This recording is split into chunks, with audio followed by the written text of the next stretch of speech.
오늘 여러분과 함께 나눌 말씀은 주제는 것입니다. 나는 다시 찾아야 한다. 그러니까 무엇을 다시 찾아야 하는가? 오늘 시편의 말씀을 통하여서 우리가 찾아야 될 두 가지를 함께 나눌 때 성도님들 가운데 다시 내가 이 부분을 찾아야 되겠다, 그런 기대와 소망이 회복되길 바랍니다.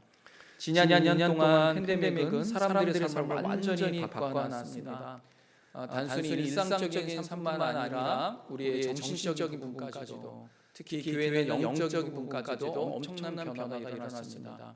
전에는 온라인 예배라고 하면은 전에도 온라인 예배를 드렸습니다.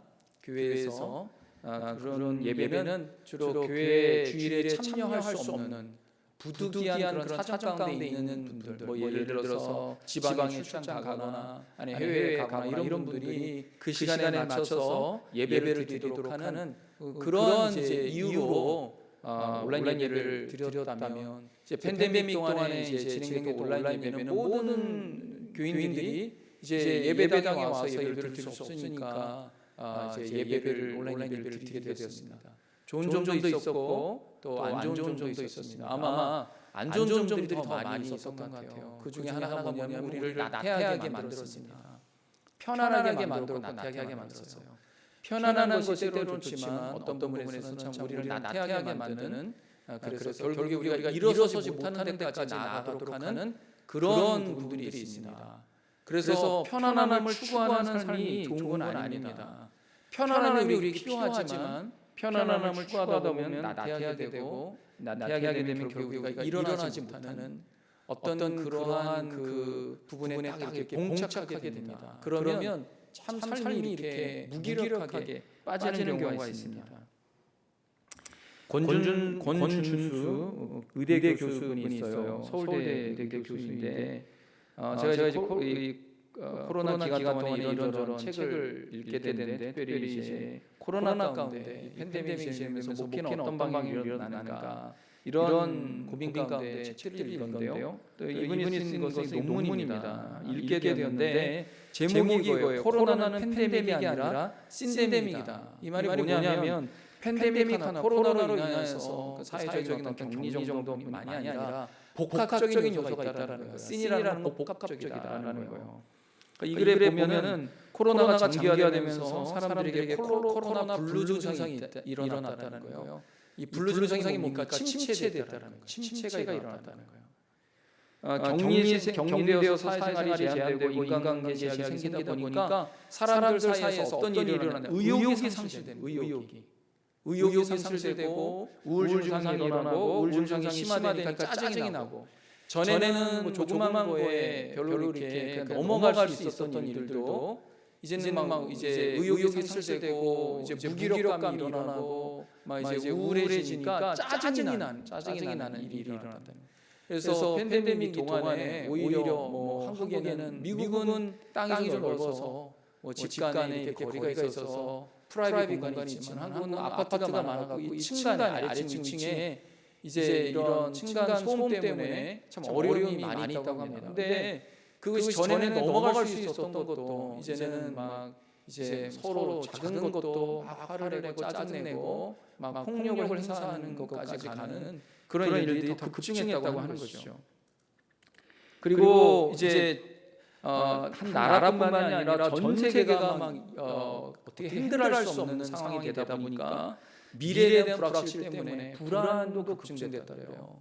막 경제가 하루에 인플레가 왔다 갔다 하고, 막 기름값이 올라갔다 내려갔다 하고, 평생 은퇴할 때까지 갈 것 같았던 그 사업이 갑자기 무너지고, 여러분 교회도 계속 갈 수 있었던 그 교회들이, 제가 주변에 이렇게 보면요, 이 파라무스나 이런데 전에 이렇게 교회 간판이 있었던 것이 많이 없어지고 바뀌어졌더라고요. 그러니까 이 불안이 생기는 거예요. 이제 앞으로 어떻게 될 것인가. 이제 이런 것 때문에 사람이 이제 무기력해지는 거죠. 더 문제가 뭐냐면요, 이제 온라인이 되면서 이제 오프라인으로 와야 되고 예배도 드려야 되는데 무감동해지는 거예요. 무감동. 뭘 먹어도 뭘 해도 감동이 안 나는 거죠. 예. 사도 바울이 우리의 겉사람은 후패하나 우리의 속사람은 날로 새로워진도다. 이것이 뭐냐면요, 겁사람이 후회해지면요 나이가 들면 들수록 어떤 일이 무감동해져요. 무감각해지고 무감동해지고 이제 이게 겁사람이 후회해지는 거더라고요. 제가 이제 50이 넘어가면서 이제 가져온 현상 중에 하나가 어떤 분하고 이제 대화를 하는데 그분도 이제 저하고 연배가 비슷해요. 목사님 이런 일이 있는데 이게 뭐지요? 보니까 이게 갱년기인 거예요. 갱년기. 조그만 거에도 짜증내고 뭘 먹어도 이제 이렇게 맛이 없고 뭘 해도 뭘 해도 감동이 없고 어느 여행을 가도 그냥 무덤덤하고 이런 거죠. 이게 이제 갱년기인 것이죠. 이게 겉사람이 후회하는 거예요. 겉사람이 후회하는 거예요. 그런데 이제 코로나가 되면서 그렇게 하지 않아도 되는 그런 연령층 가운데서 그런 일이 일어나고 심지어 여러분 예배가 뭡니까? 예배는 주님 앞에 나와서 예배를 드릴 때 우리 안에 감동이 일어납니다.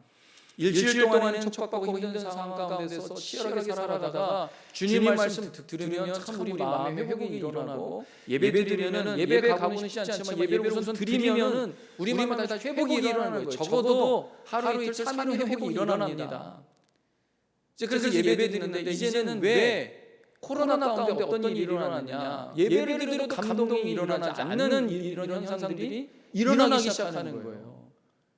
그러니까 온라인으로 예배 드릴 때 처음에 어쩔 수 없이 예배 드려서 이제는 함께 예배 드리면 참 좋겠다 이런 마음이 있었는데 왜 그런 마음이 드니까 온라인으로 잠깐만 하다 보니까 인간성이 무너지고 그리고 이제 대면하면서 일어났던 그런 잔정들이 무너지고 그리고 이제 컴퓨터 앞에 앉아서 내가 뭐 하는가 이런 그 인격 대 인격이 만나는 거 아닙니까? 여러분 예배는요 인격 대 인격이 만나는 거예요. 우리의 인격과 하나님의 인격이 만나는 거고 공동체가 뭡니까? 우리의 인격과 이웃의 인격, 형제자매 인격이 만나는 거예요. 또 이제 뭡니까? 우리 안에서 성령님, 내 안에서 참 이제 축 처져 있었던 내 영혼의 인격이 나와 만나는 역사가 예배 역사인 겁니다. 근데 이제 온라인이 계속 되니까 어떻죠? 기계와 내가 만나는 거예요. 인격이 만나지 않는 거죠. 그러니까 이제 무덤덤한데 이것이 계속 오랫동안 지속되니까 이제 이것이 완전히 주저앉는 거예요. 여러분 주저앉는 것이 얼마나 문제가 심각한지 모릅니다. 주저앉지 않도록 해야 되는 거예요. 사업도 한번 주저앉기 시작하면 이게 힘들고요. 우리의 마음과 우리 신령도 주저앉기 전까지 가야 돼요. 주저앉고 낙심하고 절망이 일어나서 이제 완전히 소망이 없다라고 할 때는요. 뭘 해도 기쁘지 않아요. 그러면 그때는요 돈이 있어도 기쁘지 않고 건강이 있어도 기쁘지 않고 그렇게 됩니다. 여러분 한국이 선진화에 올라갔습니다. 역대 나라 중에서 후진국에서 선진화로 올라간 유일한 나라가 한국이에요. 그런 한국이 돈이 많아졌어요. 돈이 많아졌으면 다 기뻐해야 되지 않습니까? 근데 그게 아닌 거예요. 어느 시기보다도 가장 자살률이 높고요. 어느 시기보다도 가장 범죄율이 높고 어떤 시기보다도 이런저런 정말 이해할 수 없는 그런 일들이 사회적으로 일어납니다. 미국은 어떻습니까? 초강국이에요. 미국의 뉴스를 보면요 정말 이것이 일어날 일인가 할 정도의 이런 일들이 최근에 너무 많이 일어납니다. 유치원에 가서 총기 난사하고 어린 그 초등학교 뭐 죄입니까? 초등학교에 가고 왜 총기 난사합니까? 여러분 이런 일들이 왜 일어납니까? 이해할 수 없는 일들이 일어나는 거예요. 왜? 인생이 무너뜨린 거예요. 자기 자신을 무너뜨리는데 내둔 거예요. 방임한 것입니다. 여러분 우리가 교회에 나와서 예배드리는 건 뭡니까? 매번 나와야 되는 게 뭘까요? 나를 방임하도록 내버려두지 않는 거예요.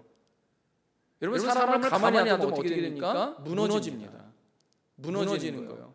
여러분 어린아이 아이들 이제 10대 때, 20대 때 보면요 집에 있는 것이 그렇게 좋은 게 아니에요. 부모님들이 아이가 너무 집에만 가만히 있고 컴퓨터만 앉아있으면 부모님 걱정하지 않습니까? 그 걱정하는 게 당연한 거예요. 왜? 인간은 하나님께서 사랑하는 사람을 만나고 하나님 만나고 이런 만남이 또 책을 읽으면서 자신과 만나고 이렇게 만드신 거예요. 인격의 접촉이 일어나야 되는 거예요. 팬데믹 동안에 사회적 격리가 되고 사람을 만나지 못하니까 인격의 접촉이 일어나지 않으니까 문제가 되는 거예요. 더 중요한 게 뭐죠? 하나님과 만남의 일이 일어나지 않으니까 그게 더 힘들어가는 거예요. 오늘 우리가 이제 함께 나눌 이 말씀이 바로 그런 상황 가운데 처인 한 그 연약해진 인간이 그것을 어떻게 극복했는가 그 말씀을 우리가 이제 보는 거예요. 그 말씀을 통하여서 우리 안에 정말 신앙의 불로 사회적 분류가 일어나는데 우리 신앙의 분류가 일어났습니다. 한국에 가 있는 어느 목사님하고 통화가 됐는데요. 한국은 어떠냐 그러니까 한국도 똑같대요. 한국이 전반적으로 교회가 침체되어 있다는 거예요. 이 신앙의 분류를 어떻게 극복할 수 있는가? 우리 성경에는 그런 이야기가 되어 있고 시로도 되어 있고 어떤 이제 신학으로도 되어 있고 이제 이런데 오늘 한 사람이 제 신앙의 분류가 찾아온 이 사람이 어떻게 그것을 극복했는지를 통하여서 이 시대 가운데 우리가 주저하는 걸 방임하지 말고 다시 일어설 수 있는 저와 여러분 되길 주님의 이름으로 축원합니다. 두 가지로 나눕니다. 첫 번째는 이것입니다. 하나님을 향한 식욕을 회복해야 된다는, 하나님을 향한 영적 식욕을 회복하고 다시 찾아야 됩니다. 오늘 주제가 다시 찾아야 되는데 뭘 찾아야 되는가? 하나님을 향한 영적 식욕을 찾아야 된다는. 오늘 우리가 읽은 시편의 말씀은 다윗의 시가 아닙니다. 다윗의 시가 시편에 많이 있지만 오늘 시편은 고라 자손의 시입니다. 여러분 고라라는 이름을 들어보셨을 겁니다. 고라는 이스라엘이 출애굽했을 때 광야에서 모세를 대적하다가 보통 대적한 게 아니에요. 심하게 대적하다가 그 갈라진 땅이 갈라졌어요. 하나님이 땅을 갈라지게 했어요. 그래서 그 갈라진 땅에 그 고라와 그 고라를 추종하는 사람들이 산채로 매장되었습니다. 이게 끔찍한 사건이죠. 엄청난 이스라엘 자손의 흑역사이고 고라 자손의 후손들의 기억하고 싶지 않은 흑역사입니다. 지금까지도 정말 3,000년이 지난 지금도 우리가 이 말씀을 읽고 있는데요. 이 고라의 후손들이 그런데 살아남았어요. 참 하나님의 은혜입니다. 하나님은 잘못한 사람에게만 벌을 내렸어요. 유교는 어떻죠? 유교는 3대를 멸하는 거잖아요. 유교적 사상은 뭐예요? 3대까지 그 씨를 말리는 거예요. 하나님은 그렇게 하지 않으세요. 한국은 지금까지도 부모 아빠가 이제 빚을 지면 아들이 갚아야 돼요. 끝까지 추적합니다. 미국은 그렇지 않죠. 감사한 거죠. 이게 성경적인 거죠. 하나님은 은혜예요. 그 사람이 잘못했으면 그 사람까지만 벌을 내는 거예요. 이 고라는 잘못했는데 다행히 고라의 그 아들들 중에 거기 동조하는 아들들이 있었어요. 아버지는 그렇지만 나는 동조하지 않는다. 또는 너무 어려갖고 아버지가 뭐 하는지 전혀 몰랐던 거죠. 그러니까 이제 아버지 따라가지 않은 거예요. 그러다가 살아남은 거예요. 나중에 이제 지나고 보니까 아버지가 너무나 큰 죄를 지은 거예요. 그러면 이제 아들이 어떤가? 후손들이 참 감사하게도 후손들은 너무나 잘 자라났어요. 믿음으로 너무나 잘 성장했어요. 오늘 말씀이 그런 고라 자손의 시입니다. 얼마만큼 잘 살아났냐 이 말씀 보면요. 주님을 만나지 못한 것 때문에 그 영혼이 얼마나 갈급해 있는지를 보게 됩니다. 우리 1절 말씀 다 같이 보겠습니다. 시작. 하나님이여 사슴이 시냇물을 찾기에 갈급함같이 내 영혼이 주를 찾기에 갈급하나이다. 사슴이 시냇물을 찾는 그 갈급함 여러분 보신 적 있습니까? 저도 실은 본 적은 없어요. 그래서 이 사슴이 시냇물을 찾는 갈급함이 얼마나 많길래 여러분이 이제 운동을 하다 보면은 여러분 물을 찾지 않습니까? 사람의 몸에 물이 70%가 있대요. 물이 조금이라도 5%만 떨어져도 인간이 그냥 생명이 왔다 갔다 한다고 합니다. 음식은 어떨지 모르지만 물을 먹지 못하면은 여러분 사람의 생명이 힘들죠. 동물들도 똑같습니다. 그런 갈급함, 사슴이 갈급한 그것처럼 내 영혼이 고라자의 후손이 내 영혼이 주를 찾게 갈급한다는 거예요. 그 정도로 갈급한다는 거예요. 한번 나를 돌아보면 여러분 돌아보시기 바랍니다. 내가 하나님을 얼마만큼 갈급한가, 얼마만큼 갈급하게 찾는가. 여러분 배고프다라는 것은요 건강하다라는 거예요. 건강하다라는 거예요.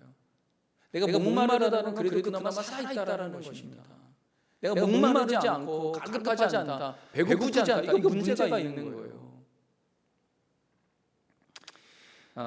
제가 한번 봤습니다. 이 지금 시편의 기자가 사슴인데 여기 사는 사슴은 동부 지역에 사는 사슴이 아니에요. 여기는 물도 많고 산세도 좋고 그래서 뭐 사슴이 뭐 먹을 것이 없어서 갈급하고 물 찾지 못해 그런 일은 없죠. 근데 이 지금 이 시편의 기자가 살고 있는 곳은 팔레스틴 지방입니다. 팔레스틴 지역은 광야가 있어요. 광야는 풀하기도 나지 않은, 풀이 난다더라도 나무가 아주 조그맣게 나는, 물이 거의 없는 그런 곳이죠. 가을철이 되면 사슴들이 짝짓기를 시작하는데, 이때가 되면 사슴에 심각한 변화가 온다고 합니다. 몸의 변화. 이게 뭐냐면 갈증과 목마름이 동시에 온다 그래요. 그래서 이제 짝짓기를 하러 나서다가 목마름이 엄습해오면 짝짓기는 생각도 하지 않고 물을 찾아 나선다고 합니다. 광야에 물이 흔합니까? 물이 만만치 않죠. 그래서 찾지만 물을 찾기가 어렵습니다. 착각도 일어나고 막 신기루도 보고 그러다가 결국 물을 마시지 못하면 죽을 때까지 물을 찾는다 그래요. 죽을 때까지 물을 찾다가 결국 물을 마시지 못하면 그 아주 뜨거운 태양볕 아래에서 죽는다고 할 수도 있다고 합니다. 그 정도의 목마름을 얘기하고 있는 거예요. 시편의 기자가 내가 주님 만나지 못해서 그런 목마름이 지금 있습니다. 이런 거예요. 여러분 이런 영적 상태는요, 그래도 건강한 상태입니다. 사랑하는 성도 여러분, 여러분에게 이 시편의 기자와 같이 사슴이 시냇물을 찾게 갈급한 정도는 아니라 할지라도 주님을 만나고 싶은 그 갈급함과 그 열망이 회복되기를 주님의 이름으로 축원합니다. C.S. 루이스라는 이 영국이 낳은 위대한 학자가 있습니다. 처음에 무신론자였지만 중간에 예수님을 믿고 그리스도의 그 복음을 변증하는 변증 일반 학자로서 세계가 낳은, 정말 영국이 낳은 자랑할 만한 그런 학자입니다. 이런 학자가 이 시편 40편을 읽고 이런 표현을 했어요.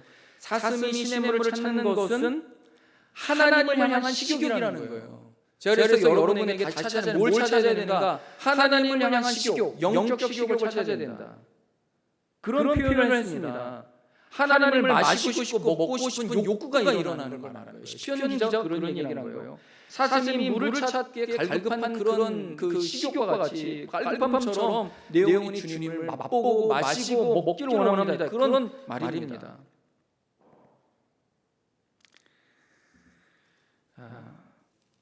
저는 가끔씩 시원한 소다와 함께 햄버거와 샌드위치를 먹고 싶을 때가 있습니다.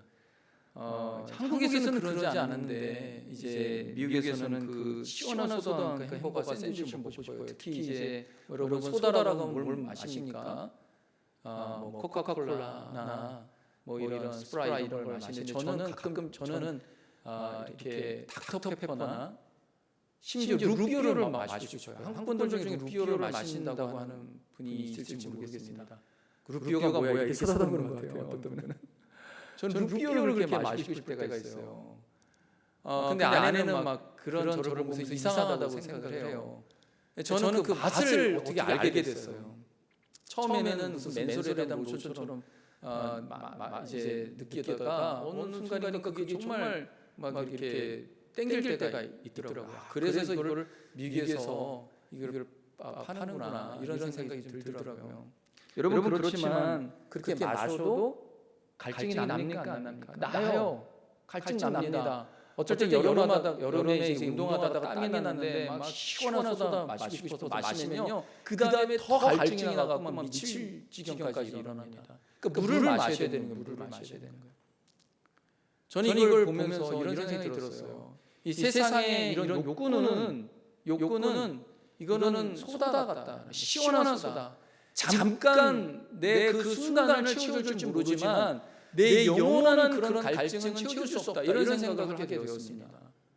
이 시편의 기자가 뭐 상황이 어렵고 뭐 이런 것이라기보다는 내가 정말 하나님을 뜨겁게 만날 수 없는 그런 상황 가운데 있는 것이 너무나 답답한 거예요.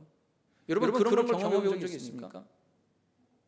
아마 전에 뜨겁게 예배를 드리다가 예배를 나올 수 없는 분이 그 기속된 경험이 있기 때문에 어떤 분들은 그걸 느꼈을 거예요. 그러니까 정말 하루속히 빨리 온라인 예배를 끝나고 모여서 예배하면 좋겠다. 그런데 이게 너무 지속이 되면은 이 갈급함이 이제 말라 비틀어져서 이제 더 이상 회복이 못 되면 큰일 나는 거잖아요. 회복이 안 되기 전에 회복돼야 되는 거예요. 회복이 안 될 수밖에 없는 그런 상황 가운데 자꾸 우리를 몰아서면 안 되는 거예요.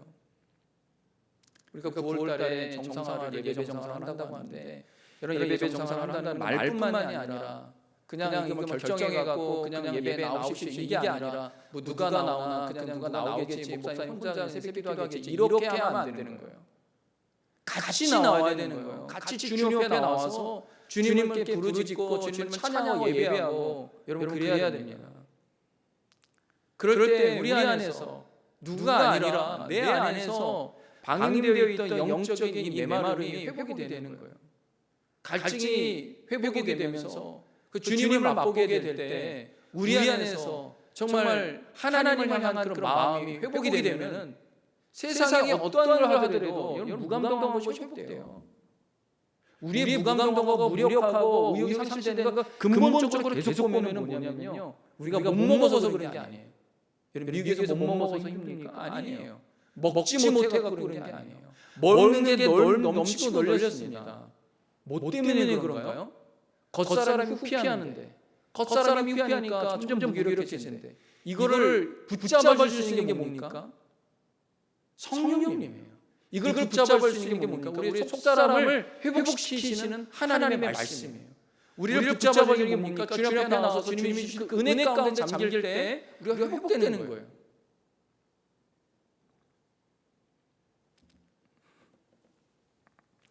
세상에는 우리의 목마름과 갈증을 잠시 잠깐 해결시켜주는 것 같지만 더 큰 갈증과 큰 목마름을 우리에게 줄 겁니다. 사슴이 물을 먹어야 되는 것처럼 우리가 하나님에 향한 그런 식욕이 회복되어서 주님을 맛볼 때 진정한 우리 마음에 갈증과 목마름이 회복될 줄로 믿습니다. 다윗도요, 시편 34편 8절에 보면은 하나님을 향한 식욕을 회복해라라고 주변에 있는 사람들에게 이렇게 외치는 그런 말씀이 있습니다. 시편 34편 8절인데요. 한번 다 같이 한번 읽겠습니다. 앞구절만 시작. 너희는 여호와의 선하심을 맛보아 알지어라. 여러분 여기서 맛보라는 거예요. 테이스트라는 거예요.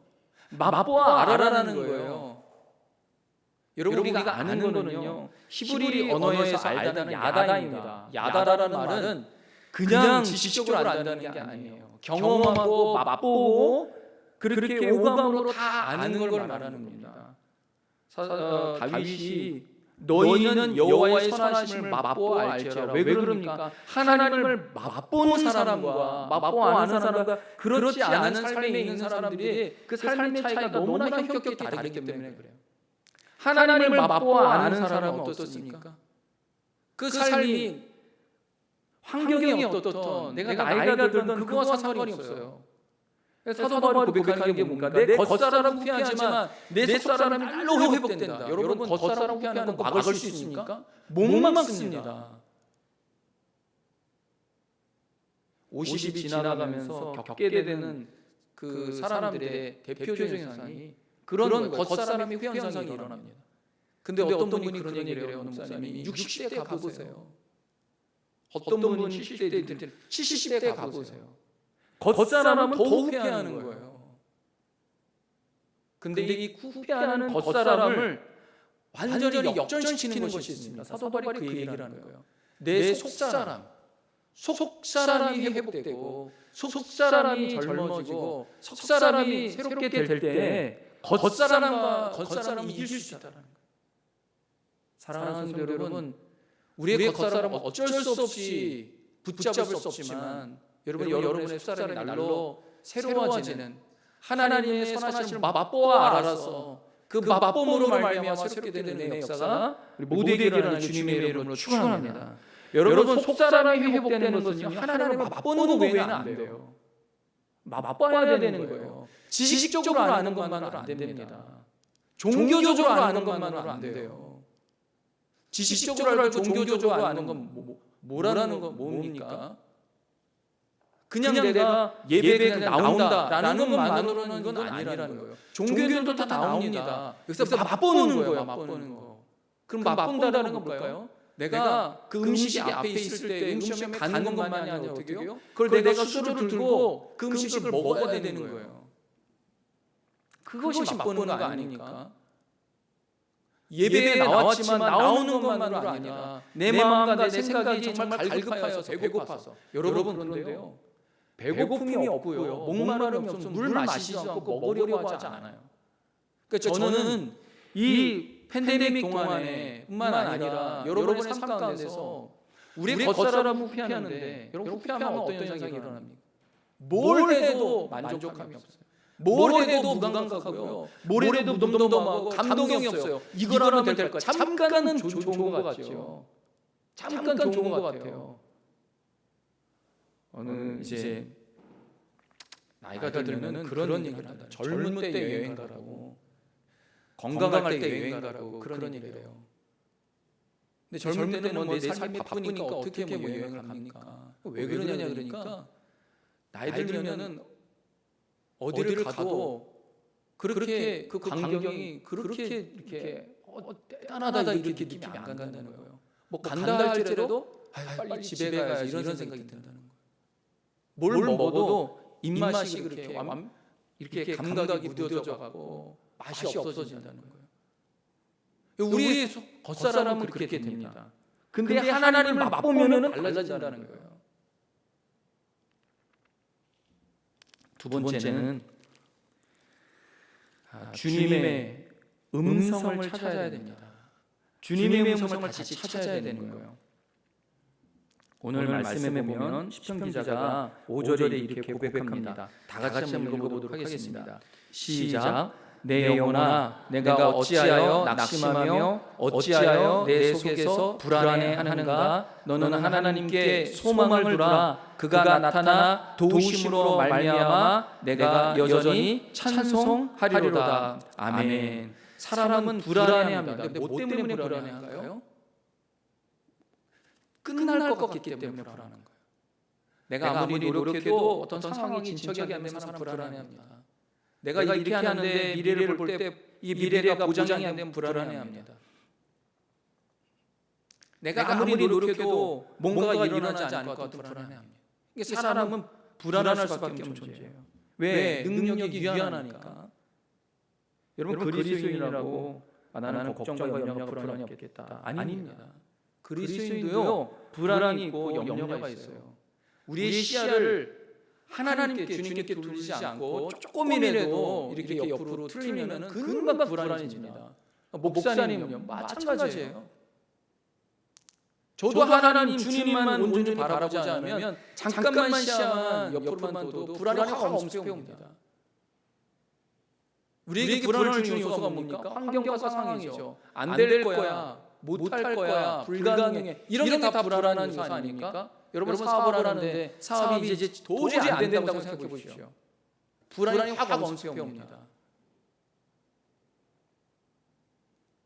우리 교회에 제가 처음에 6년 전에 부임해 올 때 저는 전에 교회 집사님께서 목사님 교회에 뭐 필요한 거 없습니까? 뭐 말은 하지 않았는데 잠깐 한번 보면서 이제 본당에 이런 그 사운드 시스템을 몇만 불을 들여서 그분이 사비로 다 해주셨어요. 근데 그분이 사업을 하는 조그만 사업을 하시는 분인데 이런 저한테 얘기를 하더라고요. 목사님 정말 통장에 200불도 안 남은 경험이 있습니까? 저야 너무 많죠. 말을 못하겠더라고요. 사업하시는 분이니까 사업하는 분들은 통장에 뭐 몇만 불, 뭐 몇십만 불 있잖아요. 저는 뭐 마이너스가 된 적도 막 있으니까 뭐 그것이 되게 다가오지 않더라고요. 근데 이제 200불도 안 남은 적이 있습니까? 그러면서 제가 그걸 이제 경험할 때 나는 망했구나, 끝났구나. 한 여름에도 식은땀이 나서 한 여름에 식은땀이 나는 이제 끝났구나 사업이. 이런 생각이 들었다는 거예요.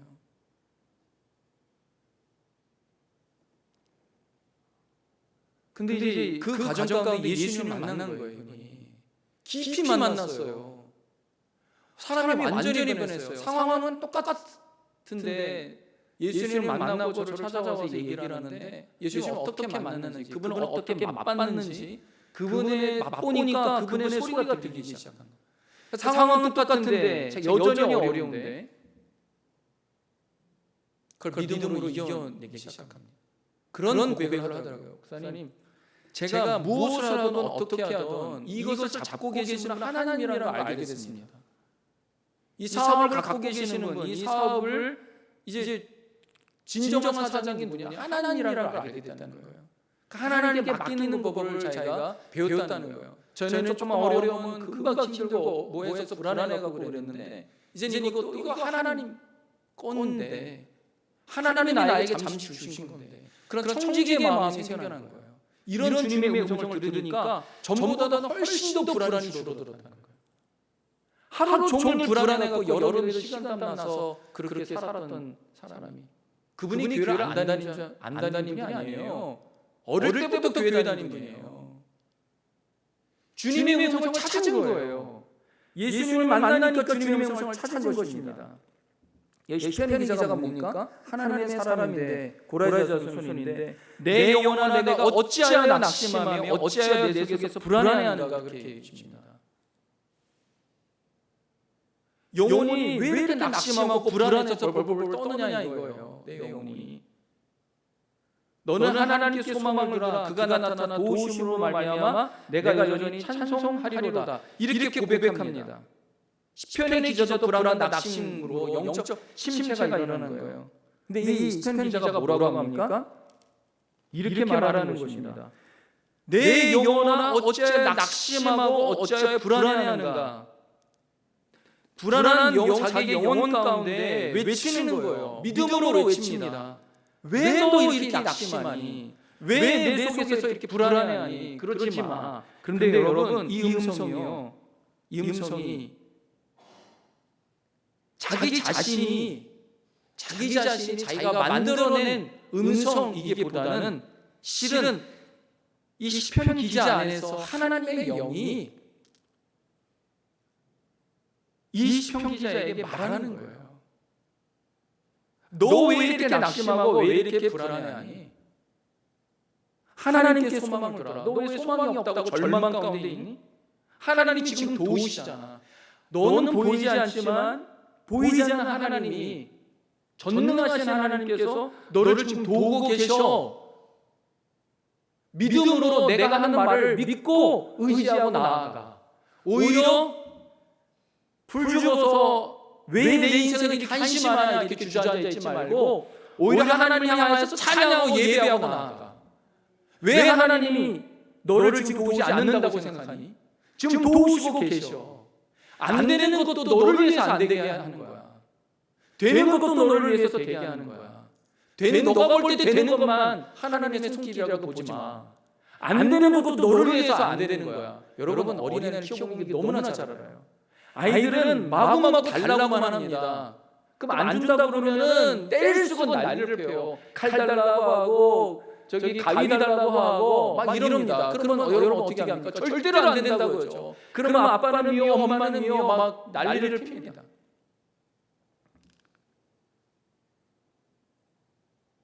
우리도 마찬가지예요. 하나님의 자녀와 아버지인 하나님과의 관계에서도 우리는 너무나 유한한 존재이고 지식이 유한해서 다 못 보잖아요. 하나님이 행하시는 거 어떻게 봅니까? 너 지금은 이건 아니야. 그거에 감사할 줄 알아야 돼요. 그게 믿음이에요. 지금도 여전히 널 보고 있어 하나님이. 여러분 합력할 선이 무엇입니까? 합력하는 거야. 합력해서요. 하나만이 아닌 거예요. 우리가 보는 건 하나밖에 모르죠. 그래서 여러분 우리가 주님의 말씀을 꼭 붙들고 내가 볼 수 있는 것은 한 치 앞도 못 보기 때문에 주의 말씀 내 발의 등이요. 내가 요 정도 가는 것 정도 밝혀주시는 주님 말씀 붙들지 않으면 그냥 무너지는 거예요. 시편 기자가 그걸 알게 됐어요. 주님의 음성이 들리기 시작합니다. 여러분 그전에는 주님의 음성이 들린 게 아니에요. 주변의 상황과 환경과 세상 사람들의 여러 가지 잡다한 소리를 들으는 거예요. 그 소리가 뭡니까? 다 부정적인 거예요. 안 되는 소리, 이런 소리만 잔뜩 내는 것입니다. 3절이 그거예요. 3절 다 같이 읽겠습니다. 시작.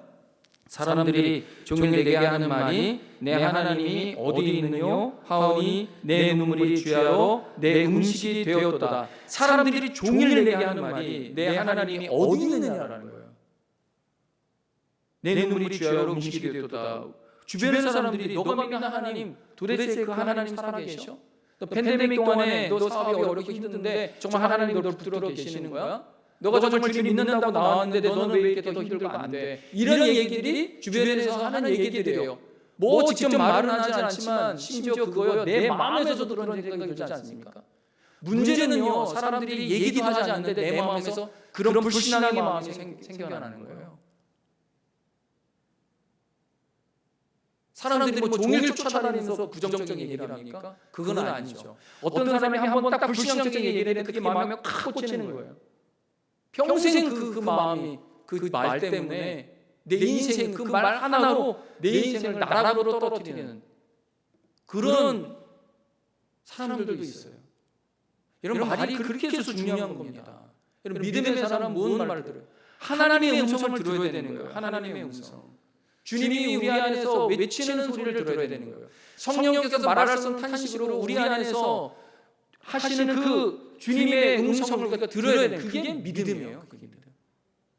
많은 말 안 들어도 돼요. 딱 하나만 들어도 돼요. 여러분 시편 기자가 종일 사람들이 무슨 얘기합니까? 하나님 어디에 있느냐? 너는 왜 그러고 사느냐? 너 왜 이렇게 안 돼? 근데 그렇게 말하는 사람이 어떤 사람이냐면요. 이 시편 기자가 이 사람들을 이끌었던 사람이에요. 그런 사람들이에요. 주변에 있는 사람들이에요. 자기가 그 사람들이 힘들 때 도와주고 뭐 해주고 이랬던 사람들이 나중에 어떻게 해요? 돌변해갖고 이 시편 기자를 마구마구 힘들게 하는 거예요. 그게 4절의 말씀이에요. 내가 전에 성의를 지키는 무리와 동행하며 기쁨과 감사의 소리를 내며 그들을 하나님의 집으로 인도하였더니 하나님의 집으로 인도하였더니 이제 이를 기억하고 내 마음을 상하는도다. 참 힘든 어려움이 있죠. 그럴 때 성령께서 우리 안에 어떻게 말씀하십니까? 로마서 8장 26절에 보면은 이런 말씀이 있습니다. 다 같이 한번 읽어보도록 하겠습니다. 시작. 이와 같이 성령도 우리의 연약함을 도우시나니 우리는 마땅히 기도할 바를 알지 못하나 오직 성령의 말할 수 없는 탄식으로 우리를 위하여 신이 간구하시느니라. 아멘. 여러분 그리스도의 사람이요. 우리가 얼마나 많은 은혜를 받았냐면 그 중에 하나가 우리가 예수님 믿은 후에 우리 안에 성령이 거하시는 거예요. 우리가 얼마나 나약해지고 힘들어집니까? 심지어 마땅히 기도해야 되는데 마땅히 기도하지도 못할 정도로 낙담 가운데 있을 때가 있어요. 그럼에도 불구하고 그럴 때조차도 성령께서 우리에게 선물로 주신 성령께서 말할 수 없는 탄식으로 우리를 도우신다는 거예요. 그러니까 사슴이 시냇물을 찾아 너무나 갈급하여서 죽을 정도까지 되었을 때 성령께서 우리에게 탄식하는 음성을 믿음으로 들은 거예요. 이게 얼마나 큰 은혜입니까? 여러분 하나님의 사람은요 받은 은혜가 너무 많아요. 하나님이 너무나 많은 은혜를 주셨어요. 너무나 큰 은혜를 주셨어요. 여러분 그래서 불안해서 내 인생 끝날 거다 절망이다 이런 생각하지 마시기 바랍니다. 이거요 사람들이 그런 얘기를 하는 것도 있지만 내 안에서 불신앙적인 생각이 들어오는 거예요. 내 생각이 그러는 거예요. 다 끝난다. 여러분 최악의 생각을 하는 건 아니에요. 성경 우리에게 뭐라고 말합니까? 심지어 우리가 마땅한 기도할 바를 알지 못하지만 성령이 말할 수 없는 탄식으로 여러분 심령 안에서 기도하신 줄 믿으실 주님의 이름을 축원합니다. 믿음이 그렇게 중요한 거예요. 말씀이 그렇게 중요한 거예요. 성령이 그럴 때 성령의 음성을 듣는 거예요. 성령의 음성을 듣고 성령의 소리를 찾는 거예요. 성령의 소리를 찾으니까 어떻게 합니까? 내 영혼아 내가 어찌하여 낙심하며 어찌하여 내 속에서 불안해하는가? 너는 하나님께 소망을 두라. 성령께서 뭐라고 말씀하십니까? 그가 나타나 도우심으로 말미암아. 하나님이 지금 도우시니까 걱정하지 마라. 하나님 지금 도우시고 있어. 믿음은 뭡니까? 보이는 것을 보는 게 아니에요. 믿음은 보이지 않는 것을 보는 거예요. 그게 믿음입니다. 보이지 않지만 지금도 살아서 역사하시는 합력하여 선을 이루시는 하나님. 그 하나님 바라보고 나를 지금도 도우시니까 주님을 찬양합니다. 그래서 예배 나오라는 거예요.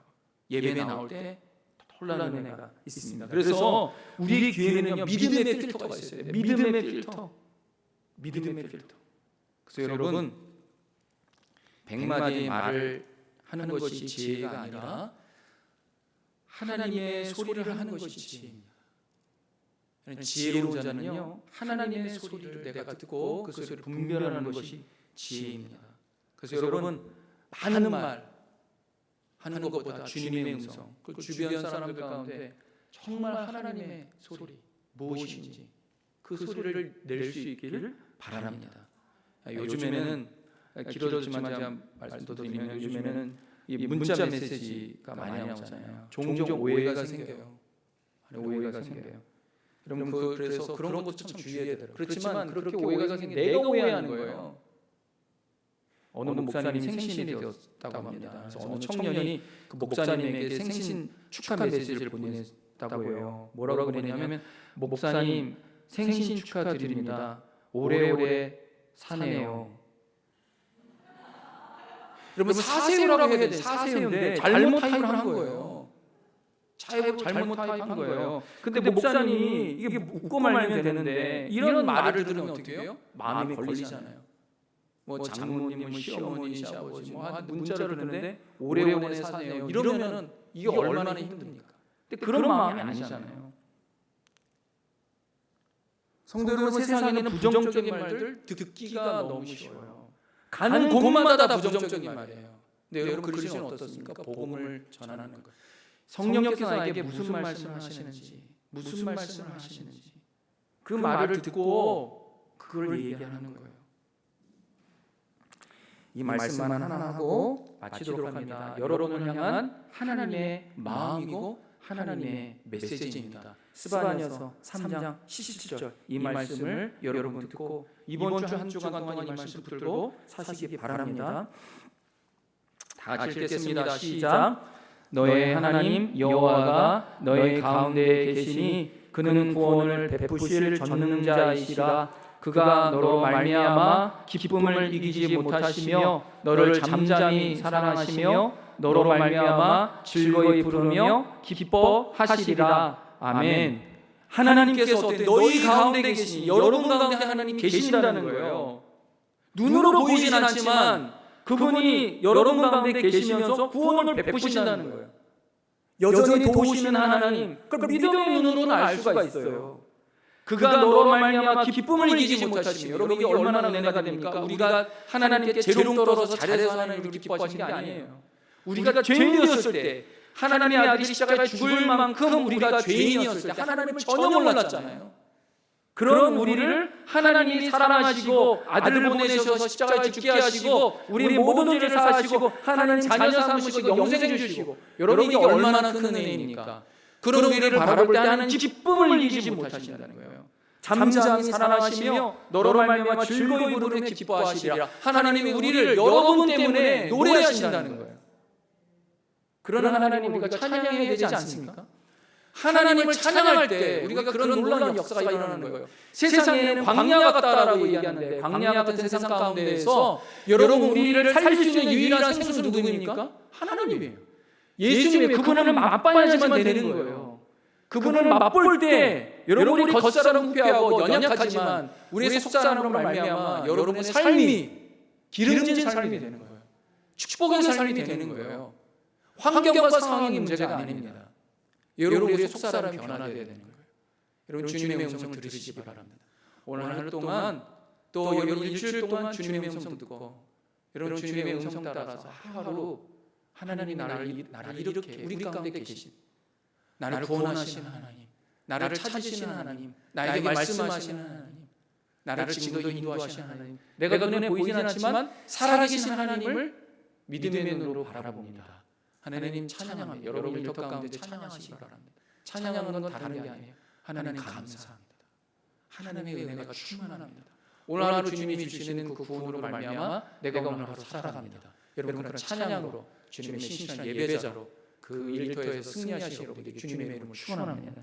기도하겠습니다. 하나님 감사합니다. 주님의 이름을 찬양합니다. 예수님의 이름으로 기도합니다. 아멘. 우리 자리에 다 같이